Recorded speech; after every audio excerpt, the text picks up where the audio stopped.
Autre couac, avant le début du G7, le boycott des ONG réunies au sein de Réseau Action Climat, qui regroupe notamment Oxfam France, France Nature Environnement ou encore le Secours catholique. Leur nombre d'accréditations a été divisé par 4, de près de 100 à seulement 25. Et la salle de presse leur avait été interdite d'accès.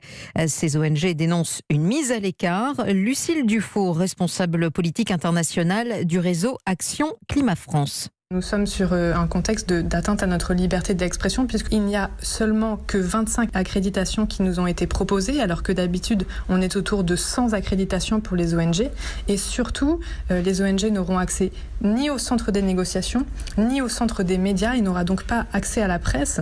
Pour nous il s'agit d'une entrave à notre travail, c'est une de nos fonctions principales de pouvoir expliquer, décrypter ce qui se passe dans le sommet du G7 et malheureusement le gouvernement ne l'a pas autorisé et c'est extrêmement dommageable parce que nous sommes dans un contexte de crise climatique, d'urgence climatique. Il y a l'Amazonie qui brûle, mais pas que. Le mois de juillet a été le plus chaud jamais enregistré dans les historiques météorologiques. Et on a besoin de cette action climatique accélérée, notamment de la part de ces pays qui sont les plus responsables. S'il n'y a pas d'écoute de la société civile, on ne sait pas ce qui va advenir de ces engagements dont on a besoin au moment du G7. Et pour l'instant, en tout cas, on n'en voit pas la couleur.